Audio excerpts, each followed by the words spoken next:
Hello అండి. Welcome back to Pranaturals. So, నేను మీకు నా లాస్ట్ వీడియోలో మా బిజినెస్‌లో ఫస్ట్ మిస్టేక్ ఎలా జరిగిందో చెప్పాను. ఆ తర్వాత మా దగ్గర ఇంకా సెకండ్ బ్యాచ్‌లో సో మచ్ ఆల్మోస్ట్ 8-5 కిలోస్ ఉంది. కానీ దాన్ని మొత్తం మేము డిస్కార్డ్ చేసేసాము.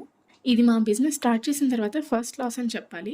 ఈజీ డెసిషన్ కాదు. కానీ క్వాలిటీ మీద కాంప్రమైజ్ చేయడం కన్నా లాస్ యాక్సెప్ట్ చేయడమే బెటర్ అనిపించింది. ఈ ఎక్స్పీరియన్స్ తర్వాత మళ్ళీ సోమన్ చక్కెర రీస్టాక్ చేసేటప్పుడు చాలా జాగ్రత్తగా ఉన్నాము.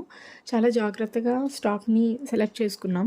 అవి తీసుకొచ్చిన తర్వాత కూడా మళ్ళీ క్లీన్ చేసి ఒక 3-4 డేస్ దాకా దాన్ని మళ్ళీ ఎండబెట్టాము. ఇప్పుడు మళ్ళీ యూజువల్గా ఆర్డర్స్ ప్యాక్ చేసి డిస్పాచ్ చేస్తున్నాం. కస్టమర్స్కి కరెక్ట్ ప్రోడక్ట్ వెళ్ళాలని చాలా జాగ్రత్త తీసుకుంటున్నాం. అండ్ ఇంకో చిన్న టీజర్, మా నెక్స్ట్ అప్కమింగ్ ప్రోడక్ట్ కోసం రా మెటీరియల్స్ అన్నీ ప్రిపేర్ చేస్తున్నాం. స్లోగా, కేర్ఫుల్గా. మీ సపోర్ట్, మీ నమ్మకం వల్ల మాత్రమే ఇది పాసిబుల్ అవుతుంది. Thanks for standing with Pranaturals. మళ్ళీ నెక్స్ట్ వీడియోలో కలుసుకుందాం. Until then take care.